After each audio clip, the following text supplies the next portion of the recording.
Hey Vangshan family, welcome back. Let's start our new chapter. नई शुरुआत, खूबसूरत जगह और कुछ अतीत की यादों का साया। बहुत कुछ बदल गया है, पर सब कुछ कितना जाना पहचाना सा है। एक खूबसूरत पार्क और उस पार्क में एक बड़ा सा पेड़। उस पेड़ के नीचे बैठा हुआ विंग अपने सामने एक खूबसूरत नज़ारा देख रहा था। एक छोटा बच्चा जो झूले पर बैठा हुआ था और एक इंसान जो उसके झूले को पुश कर रहा था। सब कुछ कितना फेमिलियर सा है ना। ये वक्त एक बार विंग ने भी तो जिया है और सही मायने में विंग उसी वक्त जिया है, वरना अब तक तो वो बस सांसें ले रहा था और अब आगे की जिंदगी में भी वो बस सांसें ही लेगा, क्योंकि अपनी जिंदगी को 10 दिन पहले ही बहुत पीछे छोड़ आया है विंग। उस इंसान की खुशी की कीमत अगर विंग का अकेलापन है तो विंग को वो कीमत चुकाना मंजूर है। आफ्टर ऑल अब विंग को आदत हो चुकी है उन ब्यूटीफुल मेमोरीज में जीने की और उसे अपनी जिंदगी का सहारा बनाकर खामोशी से मुस्कुराने की। आज भी तो विंग वही कर रहा है। सामने जो खूबसूरत नज़ारा है, फिर एक बार खुद को और अपनी जानग को उसमें इमेजिन करके वो फिर एक बार मुस्कुरा रहा है। आंखों में आंसुओं की वो हल्की सी परत शायद उस दूरी की वजह से है, पर वो इमेजिनेशन भी तो ठीक है ना। अपने डीप थॉट्स में खोया हुआ विंग महसूस तो कर चुका था कि कुछ हलचल हुई है उसके आसपास, पर फिलहाल वो उसे टोटली इग्नोर करके उस इमेजिनरी वर्ल्ड में ही जी रहा है, क्योंकि शायद वो वर्ल्ड उसे रियलिटी से ज़्यादा खुशी दे रहा है। जिन यादों से भागना चाहते हो उन यादों के इतना करीब आना, क्या तुम्हें लगता है इन सब से तुम फिर एक बार जीना सीखोगे? शायद वो इमेजिनरी वर्ल्ड इतना ज़्यादा खूबसूरत है कि अब विंग को उस इमेजिनरी वर्ल्ड में जिस इंसान को वो इमेजिन कर रहा है उसकी आवाज़ तक सुनाई देने लगी है। अब गलत है, मैंने कभी भी ना अपनी यादों से भागना चाहा है और ना उस इंसान से, क्योंकि मैं इतना स्ट्रांग नहीं हूँ। मैं उन यादों को फिर एक बार जीने आया हूँ। भागने का इरादा तो कभी नहीं था मेरा, इनफैक्ट फिर एक बार जीने आया हूँ। अभी भी विंग की नज़र सामने की तरफ थी, उन्हीं पार्क में खेलते बच्चों की तरफ। उसी इमेजिन में वो अभी भी जी रहा था, पर एक ऑनेस्ट आंसर भी उसने अनकॉन्शियसली ही दे दिया था उस इंसान को जिसके सवाल ने विंग को थोड़ा सा डिस्ट्रैक्ट किया था। कितना बुरा है ना वो इंसान जिसने फिर एक बार तुम्हें वहाँ लाकर खड़ा कर दिया जहाँ से ये सब कुछ शुरू हुआ था। एक छोटी सी मुस्कान जो विंग के फेस पर आ चुकी थी। शुरुआत, इस वर्ड का मीनिंग ही उस इंसान ने मुझे सिखाया है, वरना ख़त्म तो मैं उसी दिन हो चुका था जिस दिन वो लोग मुझे यहाँ से किडनैप करके उन ट्रंक में भरकर लेके जा रहे थे। तो शुरुआत खूबसूरत थी और उसके बाद हर एक पल खूबसूरत ही रहा। फिर एक बार यहाँ आया हो सकता है फिर एक बार कोई नई शुरुआत हो जाए, और उस इंसान को बुरा बोलने का हक मैंने किसी को नहीं दिया, खुद को भी नहीं। तो मैं चाहूँगा कि तुम भी उनके बारे में ये सब कुछ बोलते बोलते अचानक थम चुका था विंग। अब जाकर कहीं उसने अपने साइड में बैठे उस इंसान का फेस देखा था। जानका, आंखों में अब तक जो आंसुओं की हल्की सी परत थी उसमें से एक बूंद आंसू बिना इजाजत के गिर ही चुका था। अब तक जो दिल उस इमेजिनरी वर्ल्ड में जी रहा था अचानक उसे रियलिटी बेचैन कर चुकी थी। आशियान, क्या अब ठीक हो तुम? पूरे 20 दिन गुजर चुके थे और आज जाकर कहीं वांगची ने वो सवाल पूछा था जिसके लिए विंग उन 10 दिनों में तड़प रहा था। वो खामोशी आज जाकर कहीं टूटी थी। जानका, आप यह क्या कर रहे हैं? बिना मुझसे बात किए बस एक लेटर छोड़कर सब कुछ मेरे नाम करके फिर एक बार तुम यही आ गए जहाँ से ये सब कुछ शुरू हुआ था। वजह जानना चाहता था इसीलिए मैं भी यहाँ आ गया। वजह? कैसी का वजह जानका? एक सॉफ्ट स्माइल जो वांग जी के फेस पर आ चुकी थी और विंग से अपनी नजरें हटाकर वो खुद भी पार्क में खेलते उन्हीं बच्चों की तरफ देखने लगा था। एक खूबसूरत सफर जो सालों पहले शुरू हुआ था, उसे अचानक खत्म करने की वजह, जो तुम्हारे हिस्से का था उसे अपने आप से दूर कर छोड़ के आने की वजह, और जो मेरे हिस्से का था उसे मुझसे छीन कर कहीं दूर लाने की वजह उस माफ़ी की जो उस लेटर में मेंशन थी। क्या मतलब है जानका आपका? और आप यहाँ आए क्यों हैं? और आपको पता कैसे चला कि मैं यहाँ हूँ? तुमसे भी अच्छी तरीके से जानता हूँ मैं आशियान। उस लेटर की वो पहली लाइन तुम्हारे सवाल का जवाब है। मुझे कैसे नहीं पता होगा कि तुम मुझे कहाँ मिलोगे? तुम बेवकूफ़ हो आशियान, तुम अभी भी छोटे हो, जिस वजह से मुझे ढूंढने में तुम्हें इतने साल लगे। पर मैं तुम्हारी तरह नहीं हूँ, मैं तुम्हें जानता हूँ, बहुत अच्छी तरीके से जानता हूँ। इसीलिए तो मैंने तुम्हें ढूंढा ही नहीं, क्योंकि मुझे पता था कि तुम मुझे कहाँ मिलोगे। मैं तुम्हें यहाँ ढूंढते हुए नहीं पहुँचा हूँ। इनफैक्ट मैंने किसी से भी नहीं बोला कि मुझे तुम्हें ढूंढना है, क्योंकि मुझे ऑलरेडी पता था कि तुम मुझे यही मिलोगे। जैसा कि तुमने कहा, तुम कभी भी यादों से भागना नहीं चाहते थे, तुम बस उन यादों में जीना चाहते थे। और हम दोनों की सबसे ज़्यादा यादें इसी जगह से है, यहीं से शुरू हुई और यहीं पर वो यादें बनी हैं। ये पार्क जहाँ हम एक साथ बैठकर घंटों बिताया करते थे, वो छोटा सा मासूम सा बच्चा उस मिलिट्री ऑफिसर के साथ अपनी जिंदगी और बचपन जिया करता था।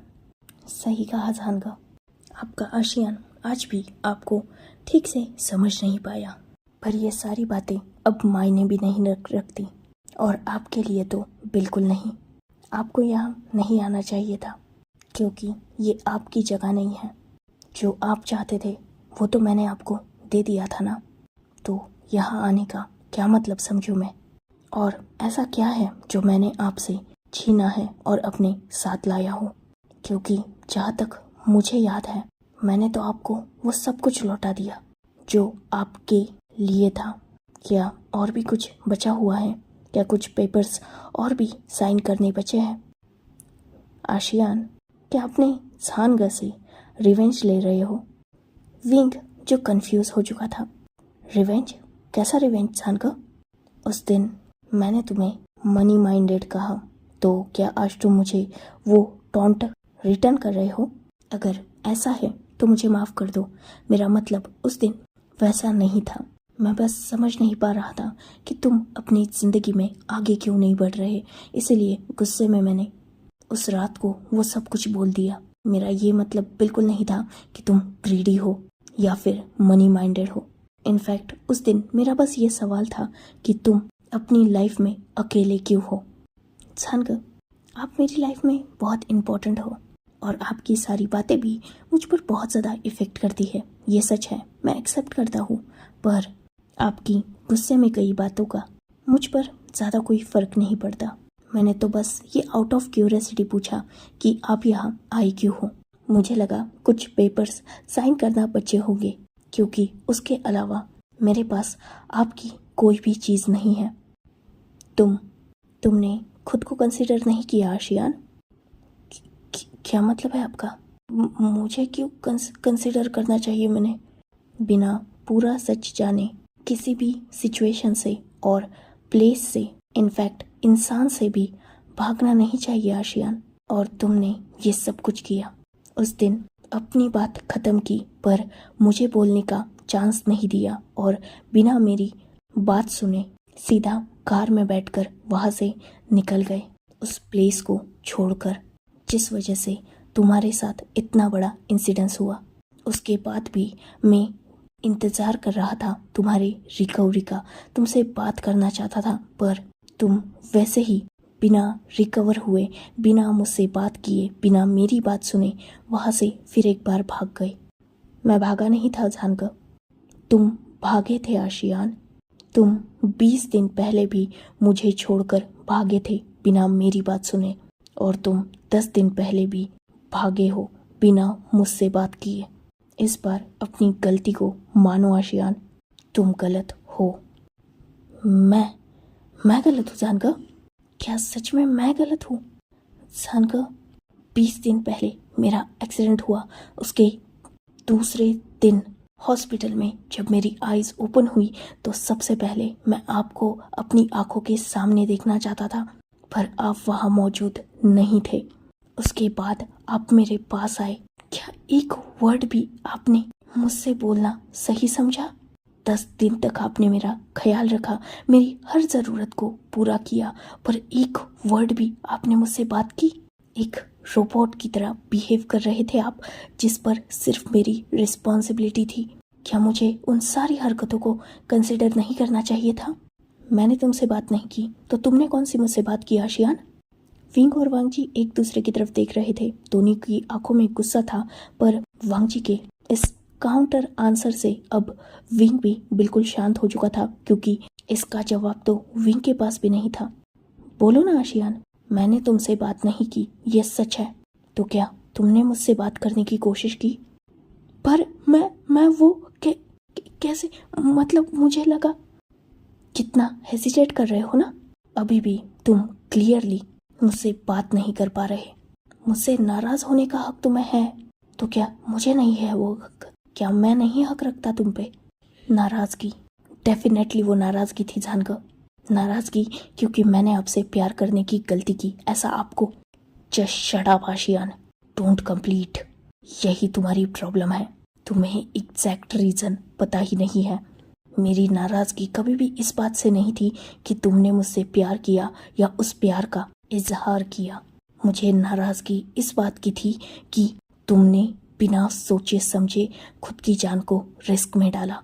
वो एक्सीडेंट, तुम्हारा डैश कैम, उसकी फुटेज मैंने देखी थी। क्या सोचकर ड्राइव कर रहे थे उस वक्त? तुम जानते हो अगर थोड़ा भी लेट होता तो तुम मर सकते थे। अगर वो एक्सीडेंट उस जगह पर ना होकर थोड़ा आगे की तरफ होता तो साइड में खाई थी। Do you realize that? अपनी जान के साथ इतना बड़ा रिस्क लिया तुमने, क्या जरूरत थी? उस दिन तुमने अपना सीट बेल्ट तक नहीं लगाया था। तुम्हारी कार की स्पीड जानते हो? और ये सारी हरकतें, इनफैक्ट ये चाइल्डिश बिहेव क्यों? आधी अधूरी बात करके वहां से भाग गए तुम। क्या तुम्हारा फर्ज नहीं था वहां रुककर इंतजार करना? तुमने कुछ कहा था तो मैं भी कुछ रिप्लाई देने वाला था।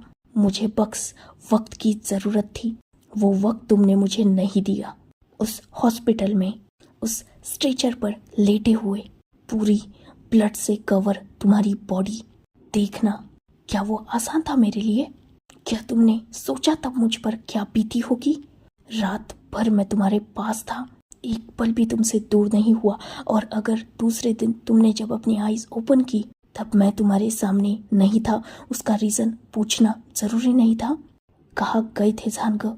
एक सवाल, क्या अगर पूछ लेते तो मैं आंसर नहीं करता? डब्ल्यू में तुम्हारे एक्सीडेंट्स के बाद शेयर होल्डर और इन्वेस्टर्स प्रॉब्लम क्रिएट कर रहे थे, और उसी प्रॉब्लम को सॉल्ट आउट करने के लिए मैं सुबह निकला था। रात भर तुम्हारे पास था, मैं और शुयांग तुम्हारे ही वार्ड में थे। इनफैक्ट तुम्हारा हाथ पकड़ के था मैं रात भर, और सुबह निकला था मैं। और जैसे ही मुझे पता चला उस मीटिंग के दौरान कि तुम्हें होश आ चुका है, मैं तुरंत ही वो मीटिंग कंप्लीट करने के बाद सबसे पहले हॉस्पिटल पहुंचा। तुमसे बात करना चाहता था, पर डॉक्टर्स ने मुझे बताया था कि ऑलरेडी तुम बहुत ज़्यादा डिस्टर्ब हो, तुम्हारे माइंड पर प्रेशर पड़ने की वजह से तुम्हारी सिचुएशन क्रिटिकल है। जस्ट बिकॉज यही रीज़न था कि मैं उस वक्त शांत था, बात करना चाहता था, पर इस डर से कि तुम्हारी हालत और ख़राब ना हो जाए मैं चुप बैठा। मैं पूछना चाहता था तुमसे कि तुम कैसे हो, पर नहीं पूछा। हिम्मत नहीं थी मुझ में, डर चुका था तुम्हारे खोने के, तुमसे दूर जाने के ख्याल से।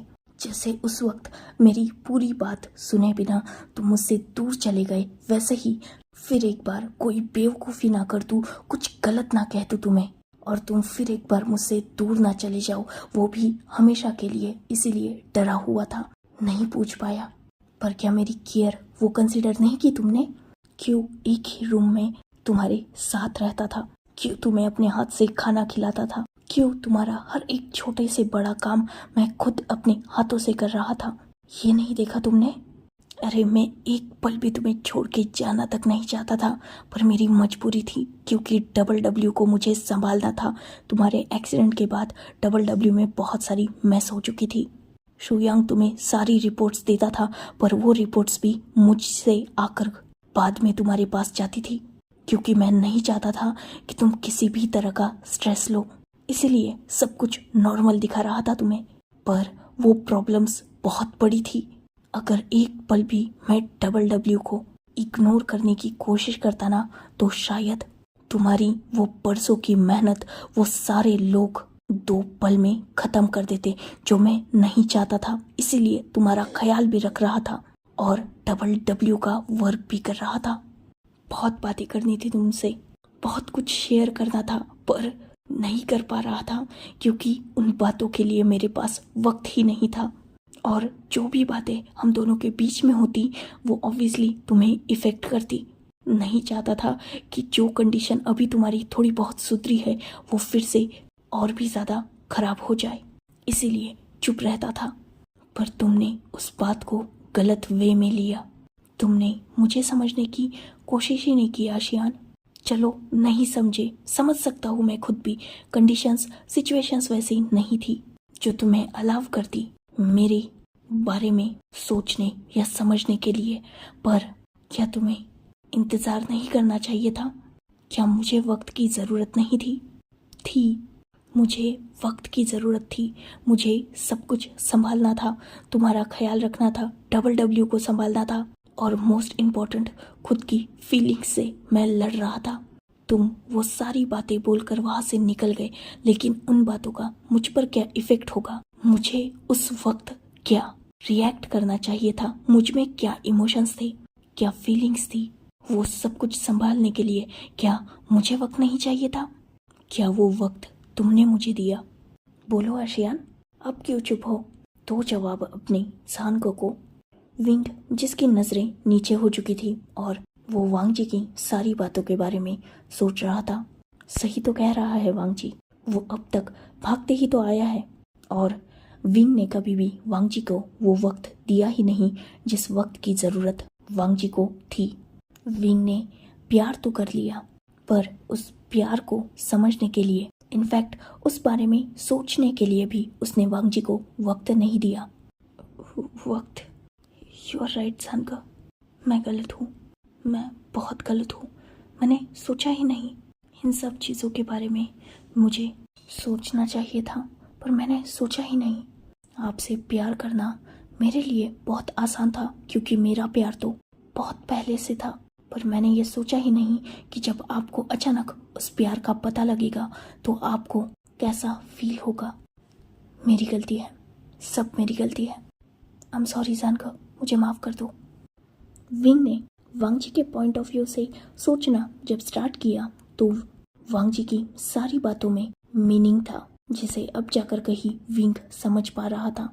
वही वांग जी, उसके फेस पर स्माइल आ चुकी थी, क्योंकि उसका आशियान अभी भी छोटा बच्चा ही है, एक इम्पल्सिव बच्चा जिसमें पेशेंस नाम की कोई चीज़ नहीं है। पता नहीं अब तक इसने कैसे खुद को संभाला है, क्योंकि इसमें सब्र नाम की कोई चीज़ नहीं है। वैसे ही मुझे वक्त मिल चुका है। 10 दिन मैंने लगातार सोचा है, और आज जाकर कहीं तुम्हारे सामने आने की हिम्मत की है मैंने।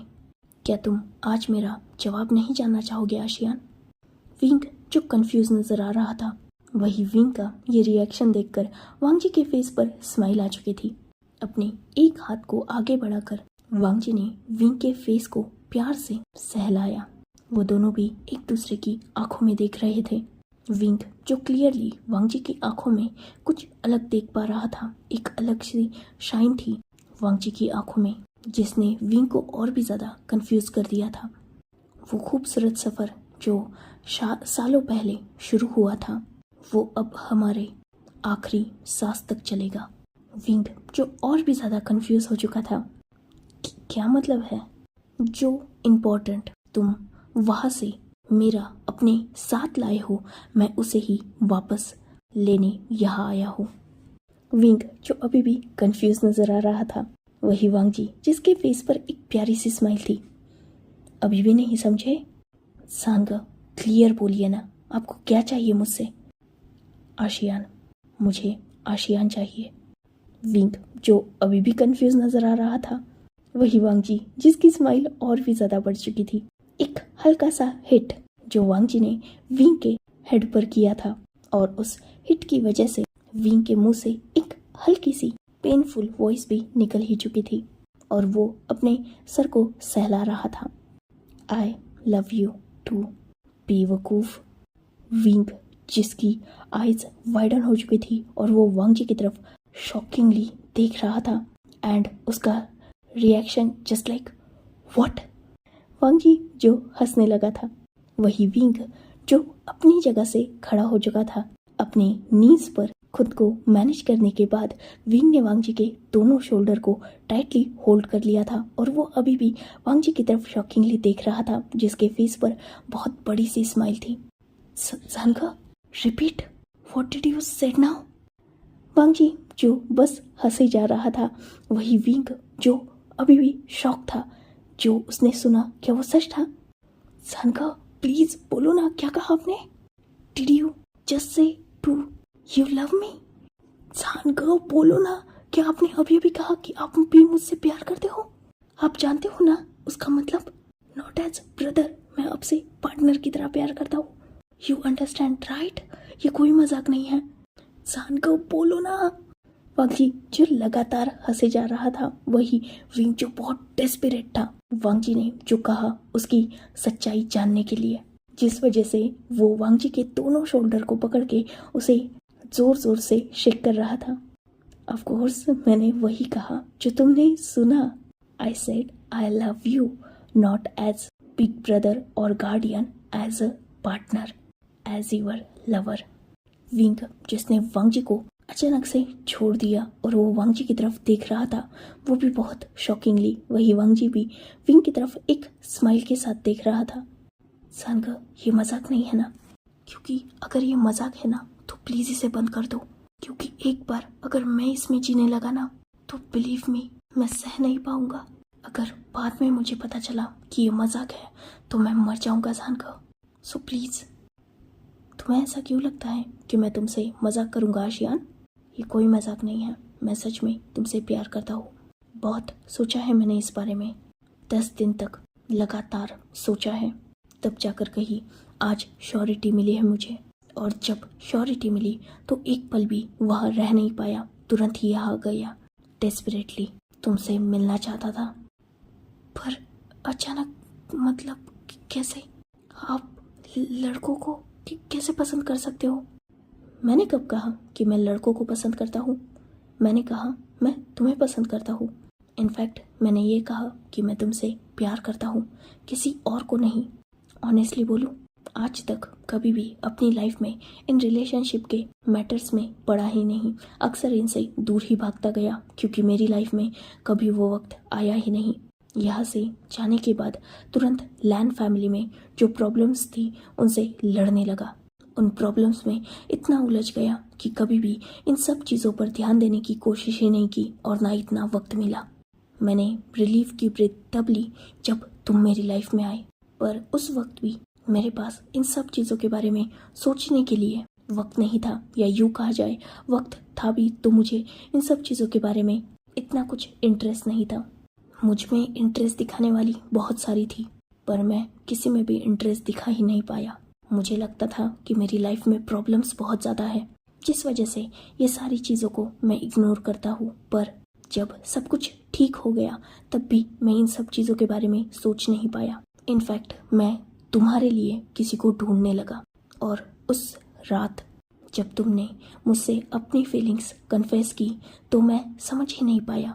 इनफैक्ट मैंने कभी सोचा भी नहीं था कि तुम मेरे बारे में कुछ ऐसा फील करते होगे, जिस वजह से मैं शांत था। कुछ रिप्लाई करने के बारे में सोच रहा था, पर इससे पहले कि कुछ रिप्लाई कर पाता तुम वहाँ से निकल गए।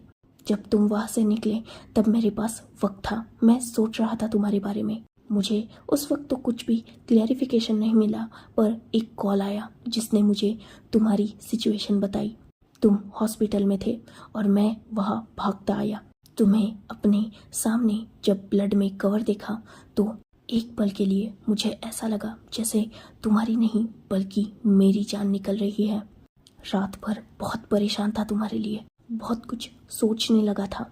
हाँ, उस वक्त के पहले तक मेरे अंदर कोई भी फीलिंग्स नहीं थी, पर जब से तुमने वो सारी बातें मुझसे बोली थी वही सारी बातें मेरे दिमाग में घूम रही थी। लेकिन उसके तुरंत बाद बहुत सारी चीज़ें चेंज होने लगी, जैसे डबल में प्रॉब्लम आना। साथ ही डॉक्टर ने मुझे बताया था कि तुम्हारी कंडीशन क्रिटिकल है, तुम्हारा हैंड डिसलोकेट हो चुका था और तुम्हें मेंटल प्रेशर लेने के लिए मना किया गया था। तो उस वक्त मेरे अंदर बहुत कुछ चल रहा था, बहुत सारी फीलिंग्स। जब भी तुम्हारे पास आता, तुम्हारी आईज में वो क्वेश्चंस मैं भी फील करता था, पर उन सब क्वेश्चंस का तब मेरे पास ही जवाब नहीं था। पर धीरे धीरे मैं भी सोचने लगा। 10 दिन पहले तक मेरे अंदर कुछ फीलिंग्स तो तुम्हें लेकर डेवलप हो चुकी थी, पर मुझे श्योरिटी उन फीलिंग्स पर तब मिली जब तुम मुझे छोड़कर वहाँ से निकल गए। उस वक्त मेरे फादर ने मुझे समझाया और उस वक्त से मैंने 10 दिनों तक लगातार इसी बारे में सोचा। मुझे फील हुआ कि तुम मुझसे दूर हो रहे हो, तो मुझे डर लग रहा है। मैं बहुत दिनों से, इनफैक्ट पहले दिन से जानता था कि तुम मुझे यही मिलोगी, पर मैं खुद श्योर नहीं था, जिस वजह से यहाँ आ नहीं रहा था। आज मैं श्योर हूँ विंग, मैं भी तुम्हें तुम्हारी फीलिंग्स को रिटर्न कर सकता हूँ। हाँ, ये मेरे लिए थोड़ा हार्ड होगा, पर नामुमकिन नहीं है। मैं तुम्हें एक्सेप्ट कर चुका हूँ ऑलरेडी। सानग, आर यू श्योर कि आप खुद को फोर्स नहीं कर रहे? क्योंकि अगर ऐसा है तो फिर ये रिश्ता इनकम्प्लीट ही खूबसूरत होगा, क्योंकि कंप्लीट होने के बाद सब कुछ खराब होने से अच्छा है आप और थोड़ा वक्त लो और ठीक से सोचो। विंग, तुम मुझे जानते हो, मैं तब तक अगला कदम नहीं उठाता जब तक मुझे श्योरिटी ना हो, और मैं इस बार श्योर हूँ अपनी फीलिंग्स को लेकर, तुम्हें लेकर और हम दोनों को लेकर। तो अब बताओ, तुम क्या चाहते हो? मैं क्या चाहता हूँ? क्या मतलब? मतलब बहुत सारे हैं। अगर एक्सेप्ट करोगे तो वापस लौटने के बाद शादी कर सकते हैं। आगे के भी बहुत सारे प्लान्स हैं जो तुम्हें शादी के बाद पता चल ही जाएंगे। वांग जी जो अपने सेंटेंस को कंप्लीट कर चुका था, पर उसके फेस की वो नॉटी स्माइल विंग को बहुत कुछ इंडिकेट कर चुकी थी, पर फिर भी विंग अभी भी सीरियस लग रहा था। क्या आप सच में मुझसे शादी करना चाहते हो जानगा? आर यू श्योर ना? आप जानते हो ना सोसाइटी में ऐसे रिलेशंस को कितना क्रिटिसाइज किया जाता है। आशियान ये सोसाइटी है, इसमें अच्छी चीज़ों को भी क्रिटिसाइज किया जाता है और बुरी चीज़ों को भी। इस सोसाइटी का यही तो रूल है और यही काम भी। हर चीज़ को क्रिटिसाइज करना, उसे अलग नज़र से देखना, उसकी बदनामी करना, ये सब कुछ नॉर्मल है। वैसे भी मुझे इस सोसाइटी से कोई भी प्रॉब्लम नहीं है। और एक बात बोलूँ, इस सोसाइटी में इतनी ताकत नहीं है कि वो डबल के दोनों ओनर्स को कुछ बोल पाए। मेरे आशियान ने वो मुकाम हासिल किया है जिस मुकाम तक पहुंचने का लोग सपना तक नहीं देखते, और जहाँ तक लोग अपने सपने में नहीं पहुंच सकते वहाँ तक उनकी बातें क्या ही पहुंचेगी। तो मुझे इन सब चीज़ों से कोई प्रॉब्लम नहीं है। वैसे भी अगर शादी के लिए हाँ है तो हमें आज शाम को ही यहाँ से निकलना होगा, क्योंकि ऑलरेडी मैंने अपने पेरेंट्स से और सबसे बातें कर ली हैं। बस तुम्हारी हाँ का इंतज़ार था। अगर हाँ है तो 2 दिन बाद हमारी शादी है। विंग जो ये बात सुनकर पूरी तरीके से शॉक हो चुका था और वो वांग जी की तरफ देख रहा था। सांग, बस 2 दिन? हाँ, 2 दिन। वैसे भी मेरे आशियान ने मेरा बहुत लंबा इंतज़ार किया है, तो अब सोचा कि सब कुछ फिक्स्ड कर देते हैं। तो शादी 2 दिन बाद है। अब डिसीजन लो, क्या करना है। अगर वापस चलना है, शादी करनी है, तो फिर मुझे आंसर करो, बोलो जल्दी। ऑफ कोर्स सांग, शादी करनी है, ये भी कोई सवाल हुआ? तो चले अभी? हाँ अभी। जानकर कुछ वक्त यहाँ बिताते हैं ना? आपने कहा ना शाम को, तो शाम को चलते हैं। ठीक है, जैसा तुम चाहो। वैसे 10 दिन से कहाँ रह रहे थे? विंग, जिसने वांगजी की तरफ देखा और कहा, जानकर जवाब बाद में दूँ, एक हग मिल सकता है। अब तुम्हारा ही हो, जो लेना है वो ले सकते हो मुझसे। जानकर, आप कब से डबल मीनिंग बातें करना सीख गए? कम ऑन आशियान, ये डबल मीनिंग क्या है? मैंने क्लियरली कहा तुम्हें हक चाहिए तो तुम ले सकते हो। चलो आओ। विंग, जो तुरंत ही वांगजी के ऊपर लगभग जंप कर चुका था, और उन दोनों ने एक दूसरे को टाइटली वैसे ही बैठे बैठे हक कर लिया था। वांगजी, जिसने विंग के हेड को अपने चेस्ट में छुपा लिया था, वही विंग की पकड़ वांगजी पर बहुत ज़्यादा टाइट थी। कुछ वक्त तक वहाँ बातें होने के बाद वांगजी और विंग निकल चुके थे उस घर की तरफ जो विंग ने यहाँ रेंट पे लिया था। वैसे भी ये विलेज साइड एरिया था और बॉर्डर के पास था, इसीलिए यहाँ बहुत एक्सपेंसिव ऐसा कुछ नहीं था और बहुत सारी फैसिलिटीज़ भी अवेलेबल नहीं थी। इसीलिए विंग ने एक छोटी सी हट रेंट की थी और उसी में वो फिलहाल रह रहा था। विंग और वांगजी उसी में थोड़ा अपना क्वालिटी टाइम स्पेंड करने के बाद वहाँ से अपने प्राइवेट चॉपर से फिर से अपनी सिटी के लिए निकल चुके थे, क्योंकि ऑब्वियसली शादी की डेस्परेशन थी दोनों को। दोनों भी जब वापस पहुंचे तो लैन फैमिली ने दोनों का ग्रैंड वेलकम किया। खासकर विंग को थोड़ी बहुत डांट भी मिली, लैन कुरैन और लैन चिंगेजुन से, साथ ही लैन सिचैन से भी, क्योंकि बिना बताए ऐसे ही निकल जाना ये बहुत गलत था, वो भी तब जब वो खुद बहुत ज़्यादा इंजर्ड था। विंग ने चुपचाप सबकी डांट सुनी, पर बाद में लैन फैमिली बहुत ज़्यादा हैप्पी भी थी। विंग को ये देखकर बहुत अजीब लगा कि लैन फैमिली में से किसी को भी उसके और वांगजी के रिश्ते को लेकर कोई भी ऑब्जेक्शन नहीं था। इनफैक्ट पूरी लैन फैमिली हैप्पी लग रही थी, तो विंग भी इस बात से खुश हो गया। शायद इन सब ने बहुत अच्छी तरीके से उन दोनों को एक्सेप्ट कर लिया था।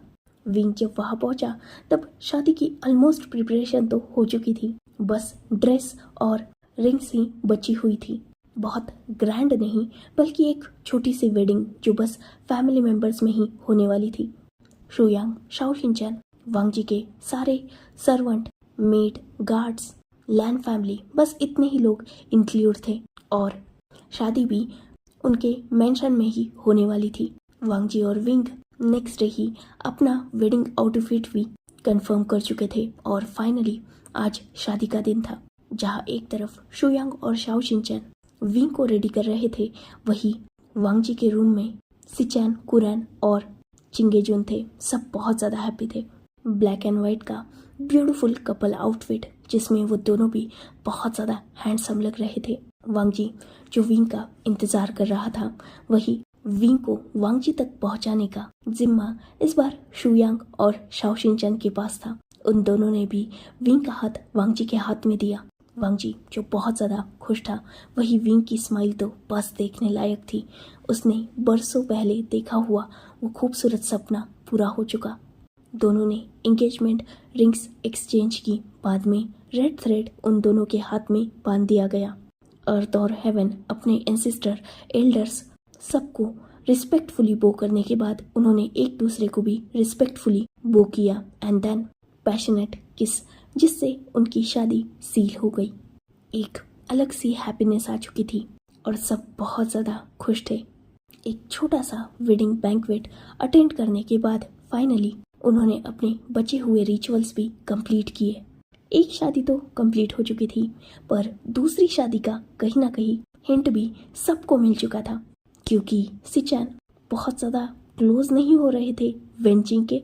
एक्चुअली उस दिन वेंचिंग ने जब विंग को प्रपोज किया तो वहाँ सिर्फ वांगजी, वेंचिंग और विंग ही नहीं बल्कि सिचैन भी मौजूद थे। और विंग के और वांगजी के वहाँ से जाने के बाद सिचैन ने ही वेंचिंग को संभाला था, उसे समझाया था। जहाँ एक तरफ विंग और वांगजी साथ में आर्ग्यू कर रहे थे, वही दूसरी तरफ सिचैन वेंचिंग को कंसोल कर रहे थे। यही तो रीज़न था कि वांगजी, सिचैन और वेंचिंग साथ में ही हॉस्पिटल पहुंचे थे, क्योंकि वो उस वक्त उसी पार्टी वेन्यू पर मौजूद थे। खैर, उस रिश्ते को अभी वक्त था, क्योंकि वेंचिंग का अभी अभी दिल टूटा था, तो जोड़ने के लिए सिचैन को थोड़ा वक्त तो लगेगा। जो शादी अभी हुई है उसे सब एंजॉय कर रहे थे और फाइनली सारे रिचुअल्स कंप्लीट होने के बाद विंग और वांगजी को उनके वेडिंग चैम्बर में भेज दिया गया था, जिसे सिचैन, वेंजिंग, शुयांग और शाओशिनचैन चारों ने मिलकर बहुत ब्यूटीफुली डेकोरेट किया गया था। बहुत लंबी और ब्यूटीफुल गुजरी वो खूबसूरत रात। विंग लाउडली अपने छानग के नाम से मौन कर रहा था। वो तो शुक्र था कि विंग के रूम की वो वॉल्स साउंड प्रूफ थी, जिस वजह से उस रात लैन फैमिली शांति से सो पाई। पर एक पल के लिए भी छानग ने अपने आशियान को सोने नहीं दिया। खूबसूरत वो रात सुबह करीबन 5 बजे तक दोनों को जगा कर रख रही थी। बाद में वो दोनों भी एक दूसरे के आगोश में पीसफुली सो गए। नेक्स्ट डे आफ्टरनून तक वो दोनों भी सो रहे थे। वही नीचे सब लोग उनका इंतजार कर रहे थे। ब्रेकफास्ट और लंच सबका हो चुका था, पर अभी भी विंग और वांगजी बाहर नहीं आए थे। वही रूम की हालत भी बहुत ज़्यादा मैसी थी। वांगजी जो कुछ देर पहले ही उठ चुका था, फ्रेश भी हो चुका था, और वो अपने क्यूट से लिटिल बनी को अभी भी बेड पर सोया हुआ देख रहा था। विंग की पूरी बॉडी वांगजी के मार्क्स से कवर थी।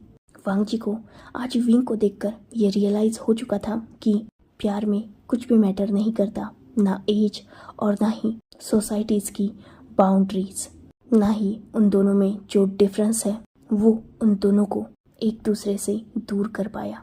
फाइनली विंग को वो हासिल हो गया जिसका इंतजार उसने बरसों से किया, और वांगजी 10-20 दिनों में ही अपने प्यार को अपने पास हासिल करके खुश था। बहुत वक्त हो चुका था ना, इसलिए वांगजी ने विंग को उठाना सही समझा। ना चाहते हुए भी विंग कुछ देर बाद अपनी आईज ओपन कर रहा था और उसके सामने उसके छानग थे। विंग ने जब उठकर बैठने की कोशिश की तो उसकी बैक की बहुत बुरी बैंड बजी हुई थी। यही तो रीजन था कि विंग अपनी छानग को बहुत गुस्से से घूर रहा था। क्या हुआ आशियान, इतना गुस्से से क्यों देख रहे हो? छानग, यू नो व्हाट, आप एक बीस्ट हो। कितना रोका मैंने आपको रात को, कितना पैक किया आपके सामने, पर आपने मेरी पूरी हालत खराब करके रखी है। मुझसे हिलना तक नहीं हो रहा। वांगजी जिसके फेस पर विंग का वो क्यूट सा कंप्लेंट सुनकर स्माइल आ चुकी थी, विंग को सीधा अपनी बाहों में कैरी करने के बाद वांगजी ने खुद विंग को अपने हाथ से क्लीन किया। विंग जो बहुत ज़्यादा एम्बेरस था, पर उसे अच्छा भी लग रहा था वांगजी की वो केयर। फाइनली कुछ देर बाद वांगजी विंग को अपनी बाहों में कैरी किए ही नीचे आया। सब उन दोनों को देख रहे थे और सबके फेस पर स्माइल थी।